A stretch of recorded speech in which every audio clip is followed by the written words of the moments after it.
So welcome everybody to a series of classic Bronco football games. Tonight's game is going to be from 1988, the Section 7A playoff game that was played in Coleraine at Dixon Barley Field. And the combatants, of course, the International Falls Broncos and the Geenway Raiders for the 1988 Section 7A title game. And we'll leave the final number in doubt for you, just so you know what the final score is when we get there. But we'll talk about it as we go along. I'm Tim Ringhofer. I'm joined by George Frake and also by head coach Stuart Nordquist. And so as we go through this, guys, I'm kind of looking forward to seeing this. This is obviously the first of 10 or 11 games that we're going to do, and so this is kind of an exciting adventure. It sure is. I'll tell you, this is something, whoever came up with this idea, good job. I agree. I think this is a tremendous idea. Tim Everson will give you the credit for the coming up with this idea. So let's get it started. As you can see, the Broncos are going to be in white with the gold pants and the gold helmets, and of course the Geenway Raiders in their home greens with gray or silver pants and white numerals. And we'll be talking about the plays as we go along. So let's get it started. You can see that the Broncos are going to be kicking off here. Leave it. And who's kicking off, Stuart? 30. Okay. Again, the Broncos had lost to the Raiders earlier in the season by a final score of what, Stuart? 29-18. They really physically beat us up in the game up here. They definitely control it on both sides of the ball. So Justin Tomberlin, the starting quarterback. Very windy night here. And the Broncos started off with a nice sack. Number 85 coming off the bottom there, Roger Ottinger. Yeah, Roger was a legacy. He had a really good year that year in both offense and defense. I know we've talked about this many times, Stuart, that Justin Tomberlin was a heck of a thrower, and we're going to get to see that in this game. I had forgotten when I had watched this game how good of a runner he is. Ooh. Well, he was an outstanding athlete, period. All the way around, and keep in mind what his father did. Yeah. So here are the Raiders on the first series of the game here. And we'll talk about some of these players as they come along. Tomberlin escaping the pressure here. Look at the throw and the completion here. And the Broncos, of course, back on their heels a little bit. But if I remember correctly, we'll hold here, hopefully. Quarterback sneak by Tomberlin. 27 there is Joe Casaretto. 60, Willie Sandstrom for the Broncos. Yeah, Willie Sandstrom. He was Mike Riegel. Those were exciting kids to watch. And here comes a big sack, although there's a flag down here as Casaretto and Ottinger got there. And Casaretto was in on that first sack as well. Yeah, Joe was quick. Yes. Oh, the bad snap here. No, actually, it was a good snap. It was, depending on how you're looking at it. Yeah.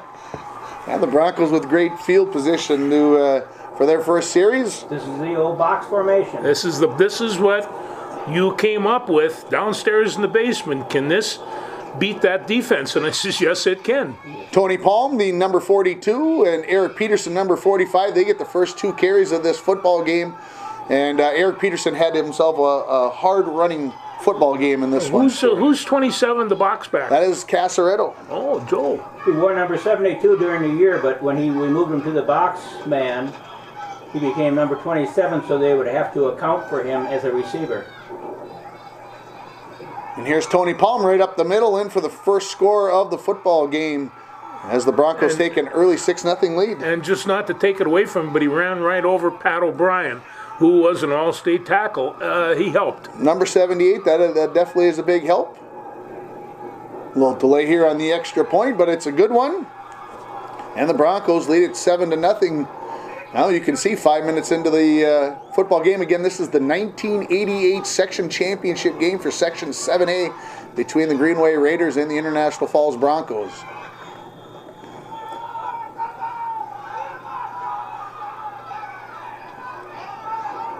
Kick, again, very windy night. The wind going from left to right. And the Broncos getting pretty good coverage there. Number 14, Bart Olick in on the tackle there. Again, we'll try to get some of these names for you as you go back. Number 74 here is Doug Ashbrook. Doug was a high energy player. He when he was on the sidelines, he was cheering him on. When he was on the field, he was doing the same. And there's another sack by the Broncos. Doug was in on that one as well. 64, the nose guard, is Chris Clark.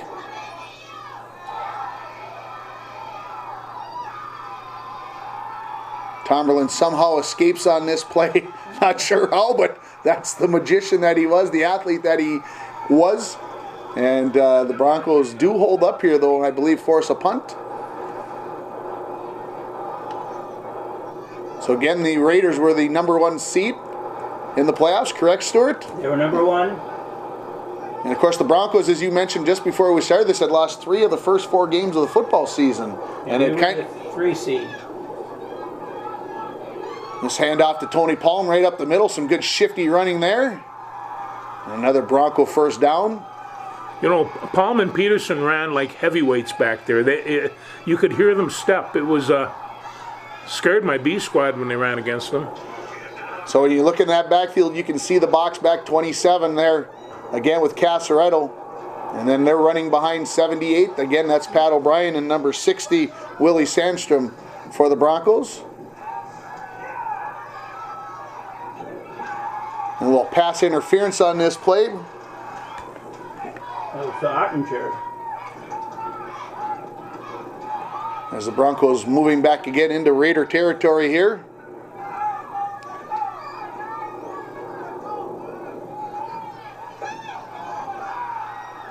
Palm was very effective early in this football game, Stuart, with that with the dive play. Is it's obviously something with the box back being there that the Raiders had to change things up and account for. Yes, they did. They didn't account for him. They didn't realize what we were going to be coming with. We had to bring another guy in because they were already playing what's known as a split 6, which evolved into a split 4 later, or the 4-4. And that was the whole design, is to get them out of the defense that they were in, and that's exactly what they had to do. And to bring us with an extra blocker at the point of attack, yeah, which was Casaretto. Yes. Peterson knocked there for a loss, and I believe coming up here after this timeout, I believe this is 4th down right here for the Broncos. Sean Gilbert, number 70 there on the pole, leading the way out there. And the Broncos are going to come up just short of a first down here and turn the ball over on downs inside the 5-yard line. You know, Stuart, it's kind of like having three fullbacks back there with the Palm and exactly Peterson, the way they ran. That's exactly it just, what it was. yeah. Doug Ashbrook with a big stop there at his defensive tackle position.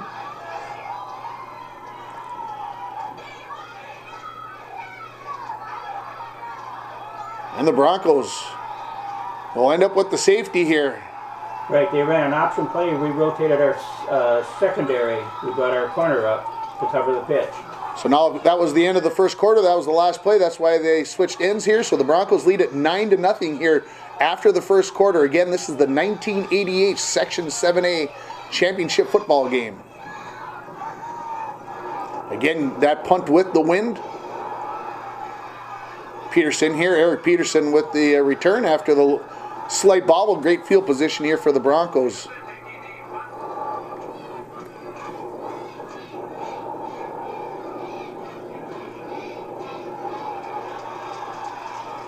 Geenway was undefeated during the season. They were. Peterson heading to the outside there. Again, finding the going very difficult, so bringing up this 3rd and long situation.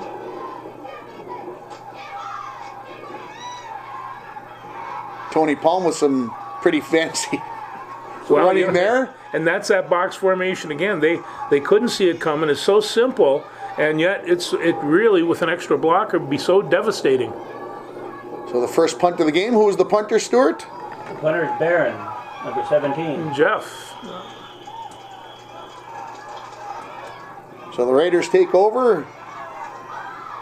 And you guys are hitting him with dives quite regularly with Tony Palm, and that was one of the favorite run plays here for the Raiders as well. Look at the precision passing with Tomberlin. That's a tough pass while you're backpedaling. Yeah, of all the quarterbacks I've ever seen, I'd have to rate him as the #1 opponent we've ever had to play against. Tremendous arm strength, great ability, running, passing. He was also an outstanding linebacker.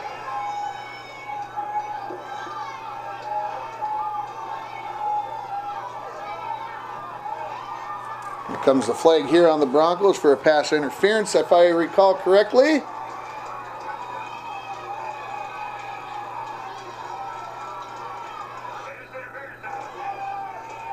Ball on the Broncos' 30-yard line here. Little draw and turns into a pretty big play for the Raiders.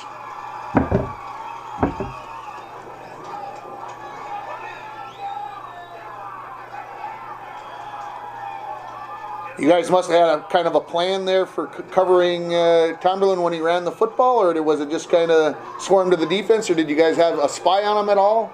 Yeah, Peterson. Okay. And there's a big interception for number 83 there, Will Kale. And that stops that big drive there for the Raiders. Keeps this a 9-0 ball game in favor of the Broncos.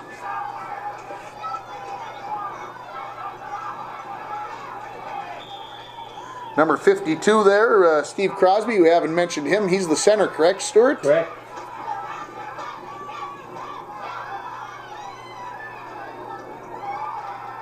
I know you guys always talked about the way these guys could run, but when you watch them on tape, it really sends the point home. Oh, it does. Holding there on the Broncos moves them back. Now Peterson, I noticed that when he ran to the left, he liked to keep that ball in his right hand. He scares me a little bit with that, Stuart. You got to switch though. Here's Peterson going off the other side.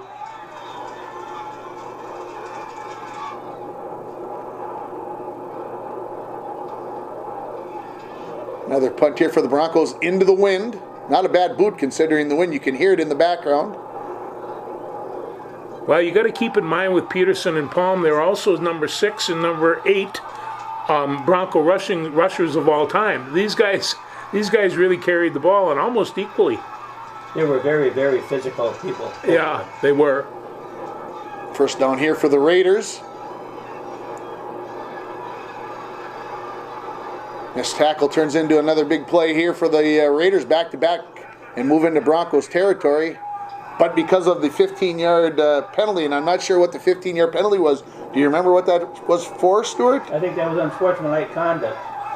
That made it 1st and 25 there, and even those two big plays couldn't get the Raiders the first down. And this was huge.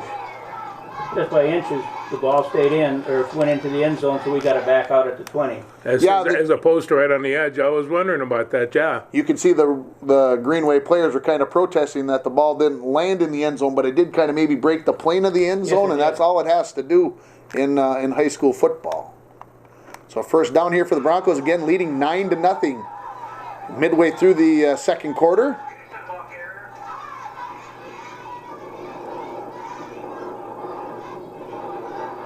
Ooh, got that ball up great high. Blocking at the line of scrimmage right there. Great blocking at the line of scrimmage. Good vision. Got that ball out there a little bit on us, Stuart, but we'll take the big run.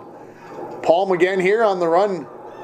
Like to spin back to the inside. That's the one thing that I noticed about Palm. He didn't spin to the outside. He spun to the inside. That was where he liked to be. Big play here for the Broncos. Going to get called back there. A little flinch on the right-hand side of the offensive line. I'll tell you why we started going with that play, Coach. On short down, they were pinching into the inside hard, so we started going with the quick pitch on short downs, for short yardage. Palm again, excuse me, is this Opperman? That's Opperman. Cheney Opperman with the carry here, number 24. Third down here for the Broncos.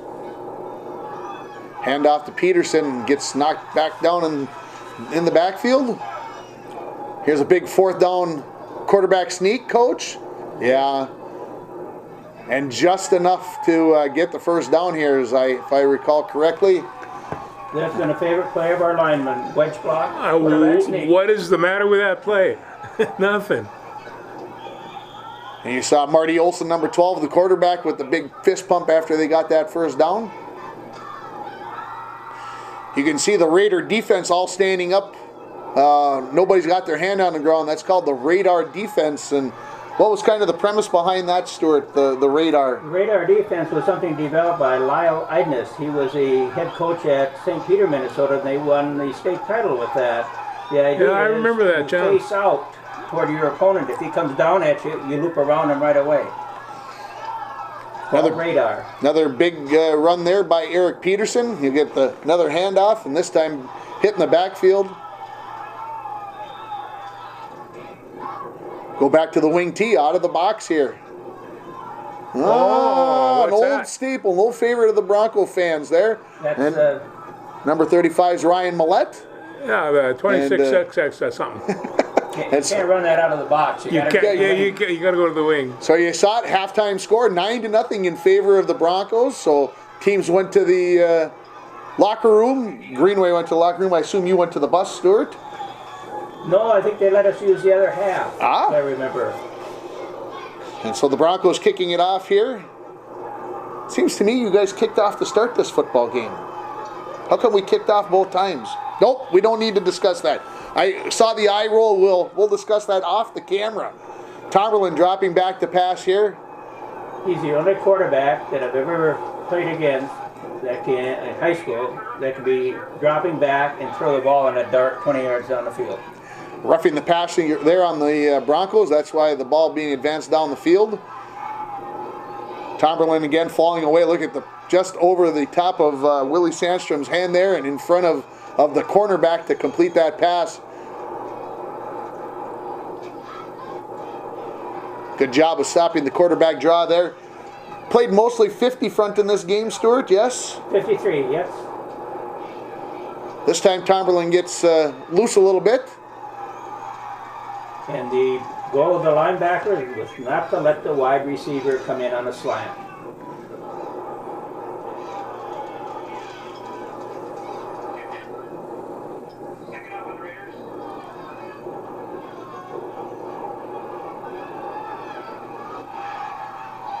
Near interception there for Mike Regal. Tomberlin again looked like they were going screen pass with the lineman quite a ways down the field. Maybe a good thing they didn't complete that one. Although it probably should have been a penalty anyway, right? Or was it different back in the day? No. Okay. Complete pass there brings up first down for the Raiders inside the Bronco 20. And a pretty nice pass right there. You got excellent touch. Great loft. Again, that's into the wind. So now 9-6 with the extra point pending. This is the opening drive of the second half of the 1988 Section 7A championship game. Played at Coleraine, and it's now 9-7. That drive took just 2 minutes and 8 seconds. That's getting down the field in a hurry. And you know you're in Lou Barley Field, and you know you're going to get a tough game. I don't care what you go down there with, and you know that's going to happen. Geenway was very well coached, and you know the Broncos right now are really holding their head up and doing the job. It's nice to see. Anytime you can do that at Geenway, even 30 years ago.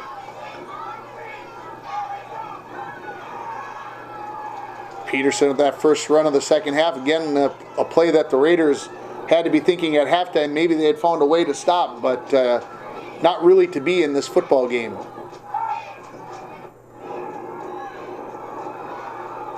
You'd save that play, Coach.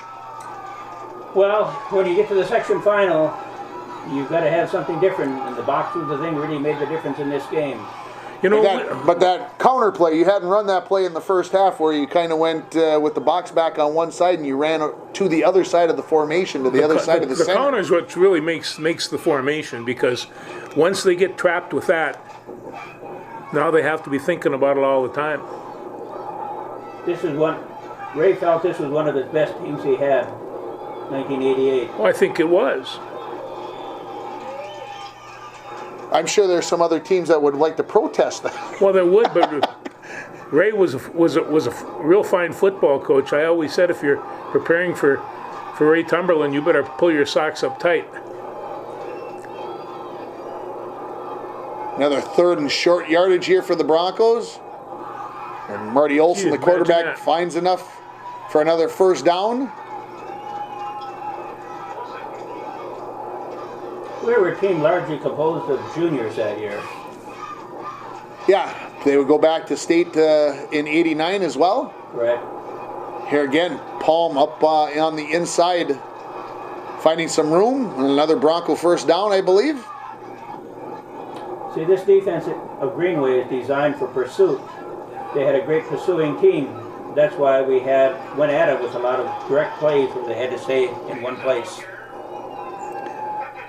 Yeah, in this game for the Broncos, there's going to be 57 runs and exactly one completed pass, as Palm's going to find his way into the end zone once again on a play that looks like the one from the first half. If you walked away and think we maybe started over, we didn't. Right into about the same part of the end zone, and the Broncos take a nice 15-7 and after lead. 10 yards, Palm's hard to catch. I don't know about now, but... And the extra point here is good, making the score 16-7 in favor of the Broncos. This had to be a big time right here, Stuart, because you guys were up 9-0. Greenway comes right out and scores right off the bat, opening drive, and then you guys answered right back. We answered right away. Yes, we did. That was big.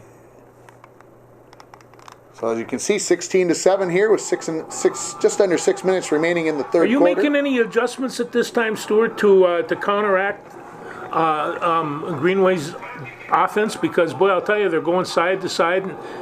Well, the biggest thing we wanted to stop on Greenway was their passing attack, and that was to stop the slant. When Cumberland had the slant and the fade, both at his option, it was very, very difficult to control. In fact, that's what they just chewed us up here when we played in Sports Stadium. The outside linebackers were Willie Sampson, number 60, and then the other side was Ray Anderson, number 32. Yeah, both played real well for you that season. Raiders dropped back-to-back passes here, and that had to be that had to be a rarity for this team. Yes, it was, and really kind of helped settle the Broncos. Maybe seeing those plays there, and then getting a chance to have them drop both of them and get the ball back here after another punt.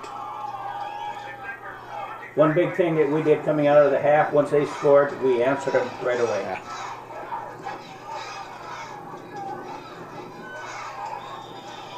Number 7 in there is Sean Gilbert. 83 is Will Kale.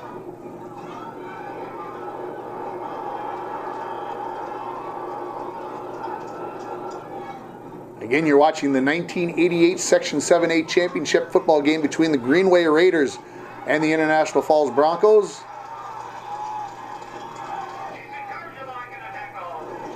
And the Broncos get stopped on a 3-and-out. There weren't many of these for you guys in this game, Stuart. No, we had a very good offense. The box was the whole key. The extra blocker that we brought to the inside.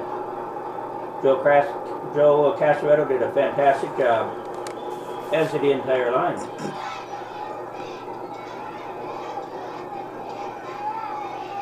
Cumberland buying time.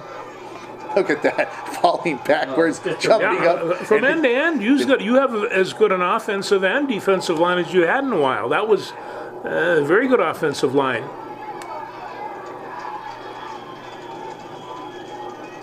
And then there's Dougie Ashbrook still getting in the way out there. Ashbrook was we had a lot of guys that were very tough. See, here's another just pinpoint pass. And this one's going to come back, I think, on a holding, if I remember right. And this play could have been a big change. I think that big pass play behind the Bronco defense, and then the holding call to bring that back is a pretty big deal. Joe Casaretto again. Yeah. Now up here when we played at Sports Stadium, Casaretto hit Cumberland so hard. I didn't think the guy was going to get up. They walked him off the field. He was back on, and the next play, one play like he'd never been hit. No.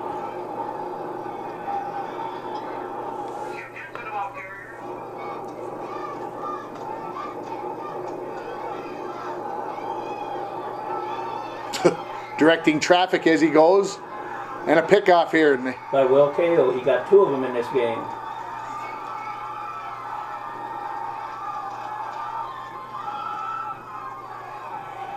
So again, Broncos leading this one 16-7 as we near the end of the third quarter.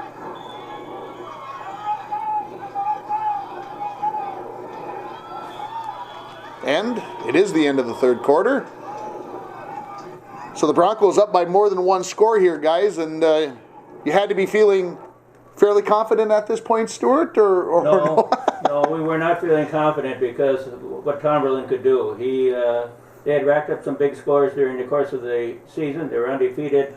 Like I said, he's the most outstanding quarterback we've ever had to play against.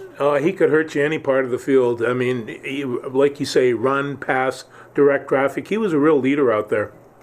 Three-sport athlete. I think he was a 3-year starter, too, if not 4. You get a good idea of what the radar defense looked like where they're all standing. This is Cheney Opperman. Cheney did an excellent job coming off the bench. Tony Palm got hurt. It was his toe. Mysteriously, somehow, it got twisted. At the bottom of a pile? Right. But you see the straight-ahead attack come following the box. We're really giving them trouble. Well, and Cheney was real good at hitting the hole. He had very quick feet. I don't think he had the blocking power of Peterson or Palm. Boy, hey, tell you, once he gets going, he works.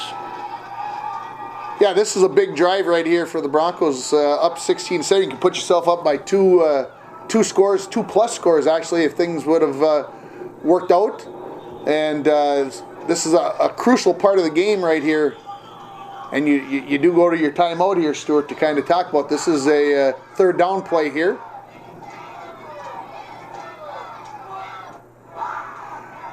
Opperman off the right-hand side. Now comes a fourth down and about 1.5 yards here at about the 27-yard line. I think it's time for a wedge. I don't know.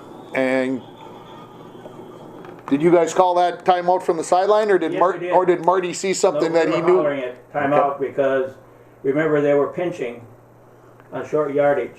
And then you do this to him. Correct. And this has to feel pretty good because you got the whole team going to the inside, and Eric Peterson's going to go the distance and put it in the end zone and give the Broncos a 22-7 lead. And that toe must have felt better. Years later, the Greenway too. We called timeout because we knew they were going to do something. We had to play that was going to hurt them bad. So again, try to go back, and the Raiders wise to that. So the score 22-7 now in favor of the Broncos. This had just the beginning of the fourth quarter, so lots of time left for the Raiders to give them a chance to answer. Again, they will be going with the win now, the Raiders, in this fourth quarter.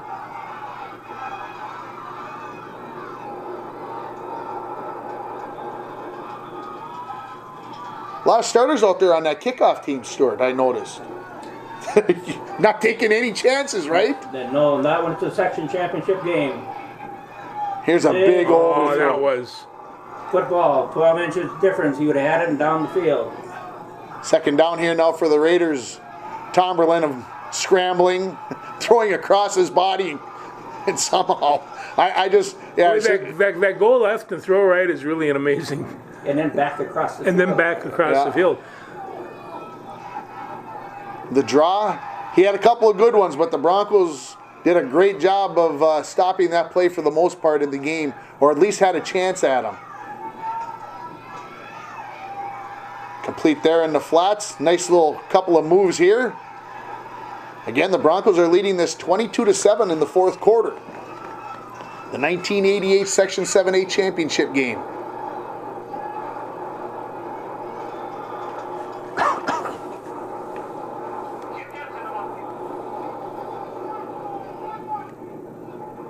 Just a flick of the wrist. That's pretty easy out there. Isn't that how easy it was for him? Inside the Bronco 10-yard line. The pump. The overthrow here.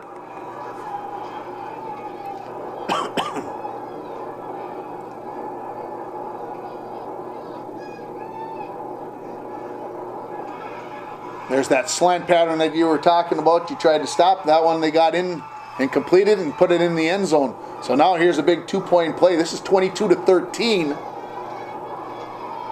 And what a great play here by Mike Regal to break that up. That keeps it a 9-point ball game. Which is huge. They need 2 scores.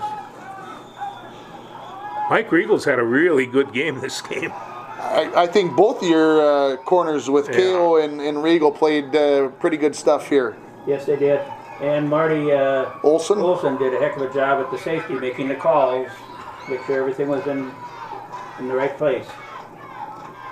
So 22-13 the lead here for the Broncos in the fourth quarter. Yeah, with all those great athletes, Marty Olson was a real leader on this team, and you could tell from the get-go.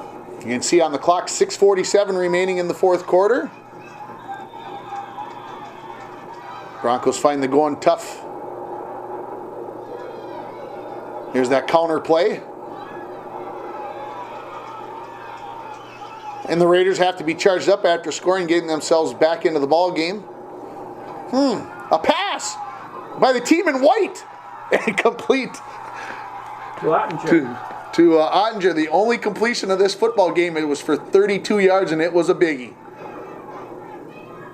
Well, Ottinger had 22 catches, career catches, and that was one of them, and that was a biggie. That was a biggie right there. That gave the Broncos a new set of downs. And now the Raiders kind of selling out on the run a little bit here, having to take some chances, down 2 scores with, well, at this point, probably under 6 minutes remaining.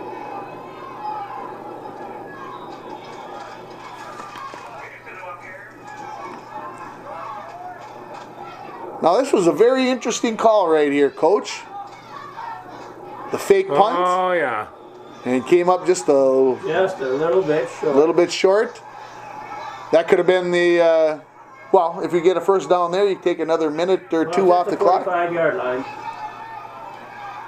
But the guy we didn't want to have the ball back was in the hands of Justin Tomlinson.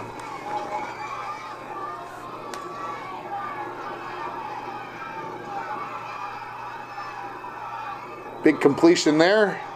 So 2 quick plays, and the Raiders are on the Bronco 30-yard line. Here comes Casaretto, though, and gets the sack. And that was a big one there. He had 3 for the game. For losses of 3, I got to make sure I can see that there. Yeah, 3.5 sacks it says here in the stat book. That so would be correct. Because he had the one with Ottinger earlier. So Bronco fans weren't happy at this point with the delay for some reason. There's another strike by Tomberlin. As I recall, the coaching staff was just a little bit tense at this point. Yeah, I could see why. Looking for their first section championship. Just out of the reach.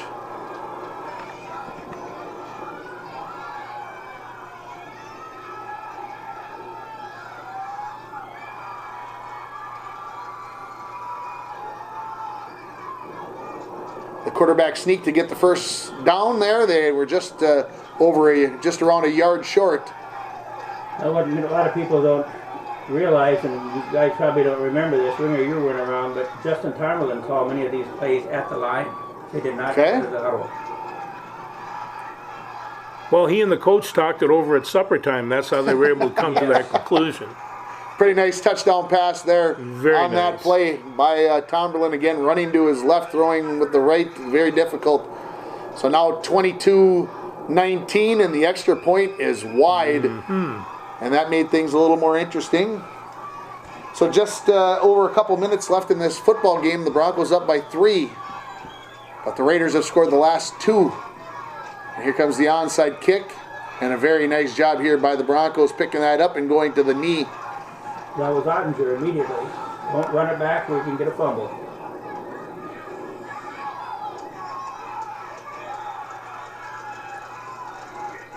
I can see why you called that play, Coach. You figured everybody's pinching to the inside. You were going to try to get to the outside.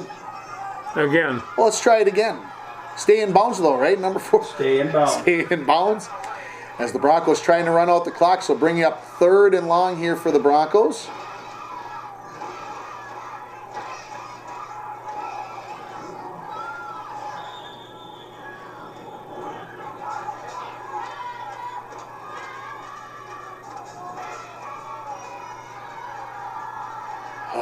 Got that ball in the wrong hand again, guys. He's The next time I see him, I'll get on him. so 4th down here in the punt. And delay. A little false start, I think, on the right-hand side, so 5 yards. And, of course, that had to make things all the more tense for everybody, coaches included. No, the long snapper here, outstanding job during the game all year long and for 2 years, Pat O'Brien. Okay. Yeah. So the punt into the wind here. That's because Schmitty made him do long snaps before they could throw the discus in the spring. He went out with a bag of footballs. That is right. So just about 30 seconds left in this football game. Raiders down by 3. And a nice breakout. Will Cahill, huge knockdown. Nice play. I shudder to think if he had missed that, what might have been behind that Greenway player. But coulda, woulda, shoulda, right? Here's the hook and lateral. Yep. And the Broncos had it defended pretty doggone well. We knew it was a desperation play that they had in their arsenal. And that ball's out of the reach. And the Broncos are going to be section champions in 1988 by a final score of 22-19. And Stuart, this was the Broncos' first section championship. Talk about the kind of the road. It had been 15 seasons for you in the Falls to finally get to that point. Well, things that started, remember 1984 is when the Minnesota High School League went to this format, 1984. In the first year we got to the section finals. Then in 1985 was the first year that we ever lost a first round playoff game.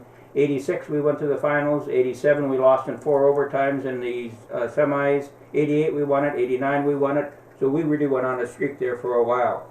But a lot of people don't remember about this game, and I'm sure Tony Casaretto or Bruce Schmidt or Howard Levine could tell you on the way over to the field, once we started going over the hump that goes over to the field, mayhem broke out on the bus. The kids were just wild.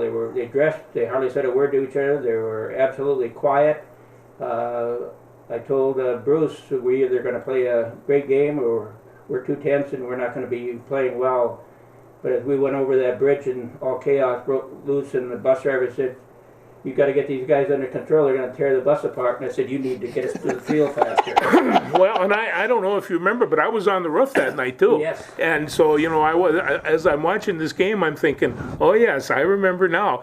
But I remember how tense it was, but I also remember how focused everybody was over losing that first one. Yes, and also we saw the key to their defense, because the defense really did kind of smother us the first game, and they could get nothing going. But I'll tell you, my B squatters would hear the Peterson and Palm, their foot, the boom, boom, boom, boom, and the guys would look at me and there was fear in their eyes, because even if they could tackle these guys, it was really going to hurt. Yes, they had a way of delivering a blow to you. They really did, and even then, I talked to Tony. I laugh about that. I says, "You guys were so much fun to watch, just having, And the celebration, of course. Eric Peterson ended up this game with 29 carries for 129 yards and a touchdown. Tony Palm, 16 carries for 109 and a couple of touchdowns. But remember, he didn't play for about a quarter and a half either.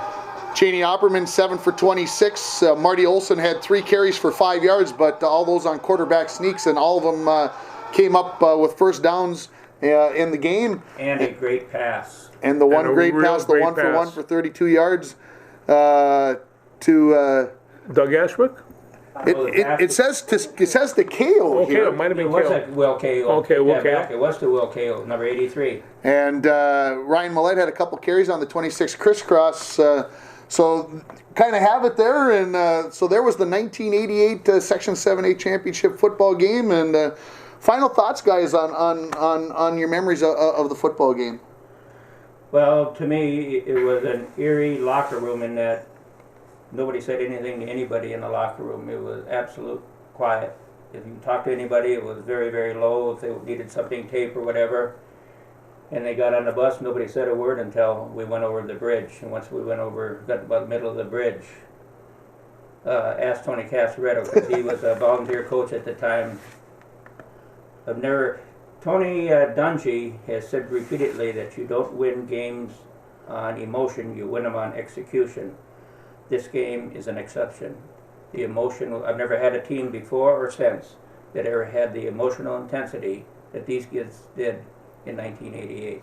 Oh, when I go through the roster from top to bottom, I recognize a lot of these kids. They were just really good athletes. They liked each other, and they really liked playing football. And they knew that they had talent, and they knew that if they went around, Big Pat O'Brien off tackle, and we went over that off tackle a lot. Why wouldn't you? That they were going to be just fine. And and when they beat up Hermantown in the first game, you just took a look, because I didn't see that game. I was at Geenway scouting for that game. And so Les Hamelina were at that, and we saw it, and we just thought, geez, they whooped the Falls the first time. I don't know what Stewart's going to do. And the next morning, he says, took out the box formation and says, you think that'll beat them? And I thought, you're going 2-on-1. It's bound to have an effect, especially with Palm and Peterson running. Well, they had two great defensive tackles, and the idea was to double team the tackle, get him out of the play. Now we had the extra blocker on the linebacker. Otherwise, he was free. And the guy was Casaretto. We changed his number from 72 to 27, so that they would have to treat him as a running back and as a pass receiver, potential pass receiver. And he really did a job.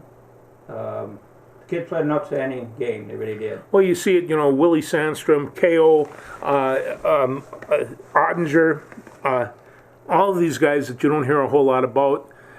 They did a really super job. I see Troy Bassaraba. He must have been a sophomore that year. And I say, I saw him out there in kickoffs and stuff like that. He wound up being a real good ball player and no longer with us. But this was a good bunch of boys. It really was. Broncos ran the ball 57 times in the game for 280 yards, 4.9 yards per clip. That's not too bad. That one completion for 32 yards. The Raiders, on the other hand, 21 rushes for 61 yards only. That's a pretty big number. Our defense played great. 230 yards of passing. They threw it 33 times and completed 18 of them. I wouldn't have guessed that. I knew there was a few completions there, but I wouldn't have guessed 18. That's a big number for high school footballs at that time. We had some big sacks, 3.5, actually we had five total sacks, and KO had 2 interceptions. And they had 2 huge drops that really helped. Yes, right through, yes. Well, we hope you enjoyed this first of the series of classic Bronco football games we're going to be doing here on KCC TV. And again, this was the 1988 Section 7A championship game that the Broncos won by a final score of 22-19. For head coach Stuart Nordquist, for George Frake, I'm Tim Ringhofer.